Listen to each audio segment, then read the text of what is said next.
Watchmaker Kok Kham Seng started his life and career in a very different time. In a critical era when an entire generation was pushed to transform the city that raised them.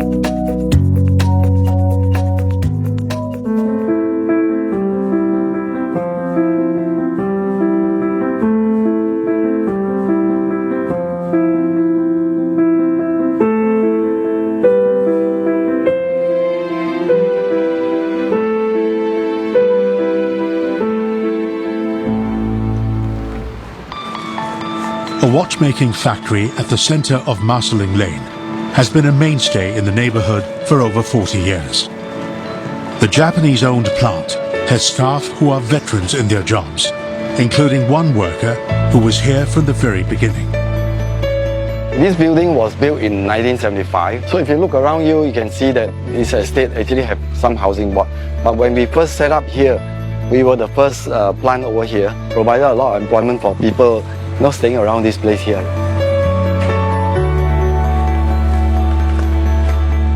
Rather than I sit at home and idle my time away, I think it's better for me to occupy myself. I feel that I'm still fit. I can contribute to the company with all my experiences and pass down my knowledge and skill to the people. Hi Jaya. Yeah, this is my friend Jaya. He's been working here for the last 40 over years. Yeah, this sorting process is still done. Slowly check, isn't it, this one? I think during our generations, it's totally different because life is much harder than. Nobody owes you a living. You have to find your way to, if you want a better life, that's it. I mean, you have to work your way up. Kham Seng, who's 65 this year, is one of the oldest workers in the plant. The factory has practically become his second home. Okay, this is the plug laid down by our former Prime Minister, Mr. Lee Kuan Yew. Then, during the official opening ceremony, we were very excited as well as very pressured. The Seiko plant opened a year after construction in 1976, in the midst of an ambitious national mission to industrialize.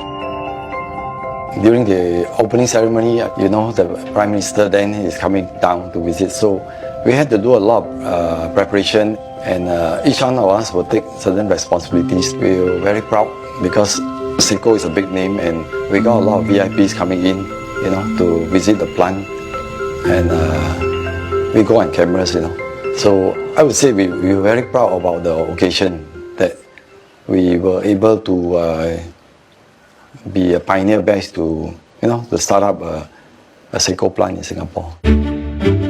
Singapore's industrialization process began in 1961. It ran at an urgent pace. By 1962, farmlands and swamps made way for factories, and a generation of young and eager Singaporeans were quickly enlisted for positions in the front lines. Yes, it was a growth area, so I thought it was a good opportunity for me to go into it because there was a lot of talks about blue-collar jobs, skill jobs and all that. So I thought it was a good stepping stone for me to build my career then. I got a ticket, I went there 2 times. I took some short videos. But little of Kham Seng's countryside childhood prepared him for life in the factory. He and his elder brother Kham Heng grew up in Jalan Kayu, near the British bases, together with 9 other siblings. My father owns a laundry shop in Jalan Kayu. It's just very near to the British Air Base. And a lot of business actually came from the British camps in Jalan Kayu, as well as some clients down at the Yuchkang, which is the New Zealanders and the Australian soldiers. Along this row of businesses, Akau's laundry shop fulfilled a crucial service to British airmen and troops at Seletar camp. It served hundreds of customers per day, so everyone had to chip in. Washing, drying, ironing, etc. So you really got to work together like a team, to get the things done. And then you have things like labeling the shirts to identify the different customers and all that, with the numberings and all that. I think it makes us more disciplined in a way. It sort of makes us feel that you have to, you cannot laze around, you got to work your way up, and it becomes very natural that we put in a lot of hard work, that work becomes very natural to us instead of playing around. The Kok's laundry shop and their home above it are long gone, but their memories of the old neighborhood and happy childhood spent here remain vivid. Remember, this was a place last time that shop was down here. Then the other place was the Roti Plaza shop is at the corner, isn't it? Across the road, yeah. Yeah. And then I think there's an air base over there. Remember the road sloping down and the bus terminus was around there? The bus terminus just outside the airbase. Correct. That was the place that we went, last time we went down with, with father. Those days it was known as the Royal Air Base. Yes. Where the British servicemen were located. Yeah. I still remember the place we went into the camp. You need to change your IC, before you go into the British camps down there to collect the uniforms. That place down there. Well, the kind of lifestyle that we had then, the game we played were very simple. It didn't cost us any money. Games like catching spiders, flying kites, playing marbles, and playing the chapte. Those games were very enjoyable because we got opportunity to run around to outdoors compared to the games which children play today. They are mainly indoors on electronic games. We had the opportunity to mix with other children. We became friends with children of our neighbors, even those that live far away. We know each other.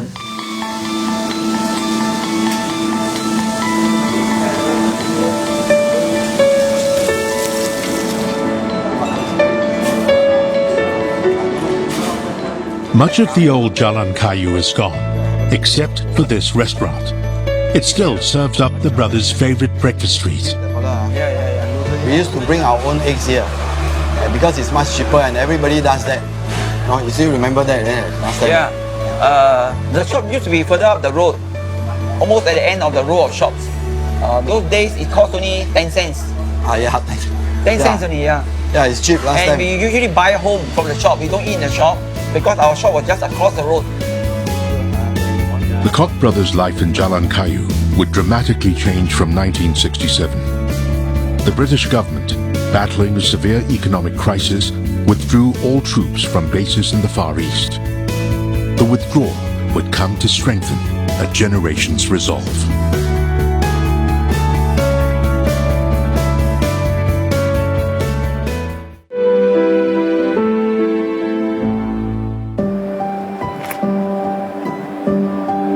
Kok Kham Seng was born in 1953, when Singapore had just begun to recover from the hardships and deprivations of war and occupation.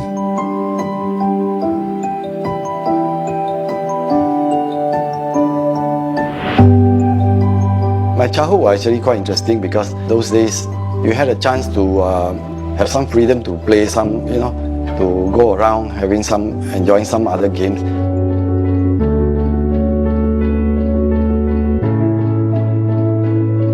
Of course, the working part is a bit tough, but I think after having worked with my dad, I think we sort of got used to it. It somehow gets into you that you just got to help out in the work. And my mother would just say that your dad is so tough, so you guys got to chip in a bit. So it becomes a natural part of us. Many other local businesses across the country serve customers from the British forces. The bases contribute 20% to the country's gross national product. In 1967, the Kok family and all at Jalan Kayu would have their routines and their lives overturned. Britain, struggling with a recession, withdraws all its military in the Far East. Definitely the business around there was affected. There were less of these Europeans walking around. As soon as the withdrawal, I think a lot of business actually scaled down or closed down actually. I guess people were worried that they would lose their livelihood, and definitely they will have to plan ahead to see what they're going to do.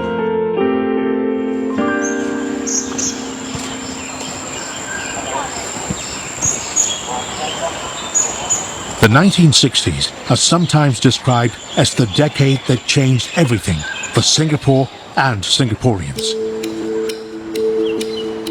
Those turbulent times shaped Kok Kham Seng's generation.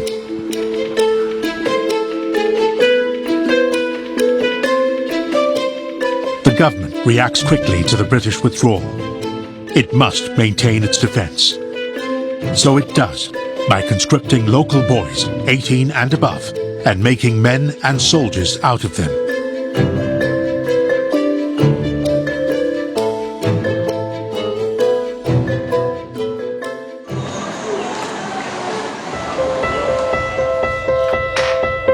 Hey, hi.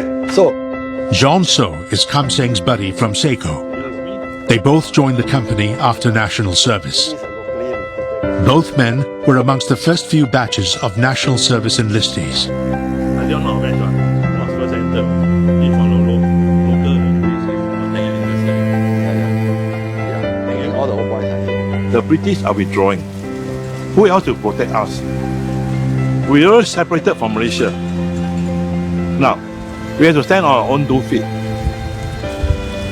That's why I say NS is necessary. I was posted to South Day. Our day routine started very early. 5 something we had to wake up to go to running 5BX, and usually part of 5BX we include running up the Pengkang here and good morning here. Oh, Pengkang here is of pebble here, full of stone. Good morning here is full of ravens, a lot of erosion, a lot of cracks on the ground. And these are tough hills. During my NS days, we had to do everything ourselves. Everything. Even with our heart is every day on standby of. Will there be a standby parade every evening? Because the instructors are so strict and want us to be disciplined to ensure that we adhere to the discipline of army. Like shining of the boots, which they don't do now. And you're talking about uniforms, you have to iron them, and make sure that it stands, For me, ironing uniform is not a problem because I was from the laundry shop. It's not an issue for me actually. But then you have to really starch it and make sure, you get a good turnout. I served the nation, I feel great. I competed, I did my best. Yes, I think national service, other than serving the country, is also, I think it's an opportunity for the people around our age to get together. And when we joined the army, we were actually briefed on the day, orientated to the purpose of what we are doing. And we have been told how important it is. And of course, we accepted that it's true that as a nation, we have to defend ourselves when called upon. Meanwhile, outside Kham Seng's barracks, it was a good time for Singapore. In 1972, the economy grew by an impressive 13%. Industrialization was muscling ahead. And now, factories wanted more workers with higher skills. The government and resident foreign multinationals worked together. The plan to create more jobs, more training, and as a consequence, more prospects for the local worker. Those days, I only graduated with the GCO, and it was during those times that the country there was a lot of talk about blue-collar jobs, so I thought it was a good opportunity that big name come in to recruit, and you have a chance to go overseas. So that's why I took the chance and I joined the Seiko for the training. Kham Seng's training stint in Japan would last a year and a half. He'd get there on his country's own carrier, created barely a year ago. It was great because this is the first time I have a chance to board a plane, and I think during those days, not many people can really afford it. I think, yeah, it was a deal, actually, a big deal actually. I think we felt very proud that our country has its own airline, to fly. And we are flying the Singapore Airlines, especially here. Kham Seng leaves for Japan as freshly independent Singapore moves past mere survival. The next step, to build a global city.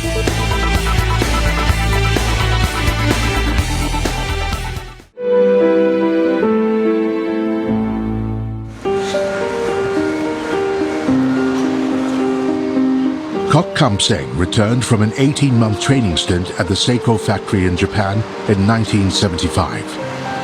He started work a day after his arrival at a temporary plant here in Marsiling Industrial Estate. Okay, this is where we were back in 1974. The first plant was started, and we were one of the pioneers here. I think it was a very small place, so we probably could accommodate about 50 people around the place here. It's almost 40 over years back already, but well, you can see the transformation from what it was. You can see so many industries are in the place as compared to what we were here. So there's a big change. There's a big change. The area, like most others in Singapore, has changed much since the 1970s, when Kok Kham Seng started out in his factory. Kok's job has changed too.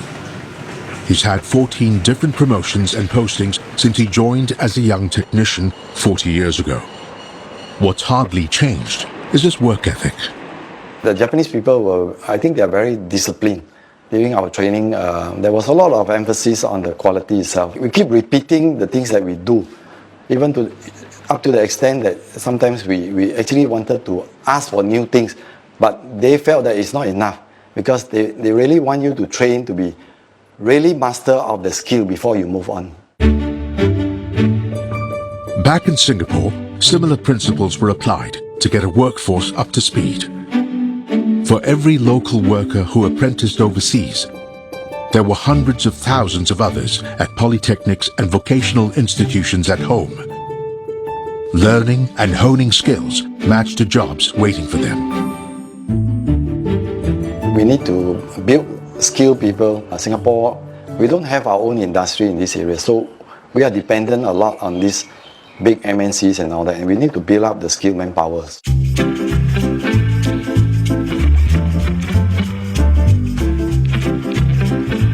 As the country's industries made steady strides, life in the city transformed. In 1978, Kham Seng moved out of Jalan Kayu into a brand new high-rise home. Yeah, we're going towards the hub, the Ang Mo Kio hub here. That used to be only one emporium around here, Central Emporium. Now it's changed. You see, the whole place is changed. The bus terminus, everything is here. This area used to be only an empty plot of land, open car park. Also transformed the whole place.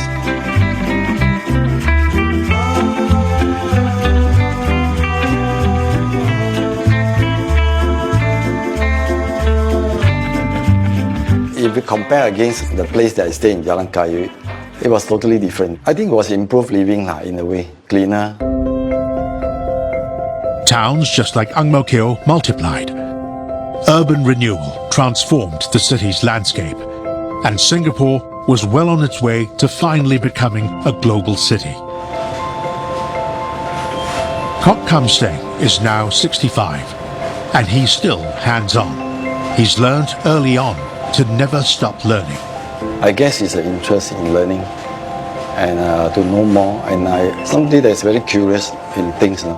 When I don't understand or don't really know certain things, I will make it a point to dig it up and find out what is it all about, and that probably is the reason. And I find self-fulfilling that I increase my knowledge, and I feel that when I learn, it's for my own good, you see. Come on, let's do our best, put our efforts to better best, never let it rest, till your good is better and your better best. The 1980s, one buzzword marked the manufacturing scene: productivity. At Seiko, Kham Seng was promoted and put in charge of increasing productivity on the production floor. Back then, the National Productivity Board, there was this effort to drive companies to improve productivity through mass participation in the company. We had 100% participation in the quality circles, where employees form improvement teams or chip in, and we also have improvement suggestion schemes where people were free to give ideas of improvement in the workplace.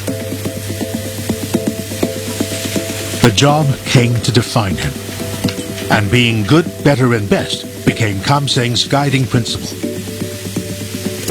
I think that is one of the way out for a company to stay competitive, to increase the productivity through automations and through improvement in the work methods, to be able to stay competitive, to cut down costs. I still feel that it is the people that makes the success of the company. You can have the most advanced machineries, but if the people do not work as a team to get things done, the technology is dead. It's the people that make technology that works, you know. It came down, you see, so these are some of the better parts. Kok Kham Seng has mentored many of his younger colleagues. One of his mentees, Lim Kek Chuan, now looks after productivity at Seiko. He told me is that when he was in Japan, when there is one small tiny watch component drop on the floor, then the trainer actually told them that every component count, and they demand them to actually find the component and then assemble back into the watch. So this have actually moved him to be someone that very disciplined. Kok Kham Seng didn't merely bear witness to the miracle that is Singapore's survival and its ascent. He, and indeed all his generation, certainly had a hand in it. It was his generation's toil, sacrifice, and perseverance that shaped Singapore for the good of all generations to follow. During their time, they took on a lot of initiatives, and they weren't afraid to make mistakes. They showed a strong sense of perseverance as well towards their commitment at work and also towards the family. And I think that has allowed Singapore to prosper economically till today.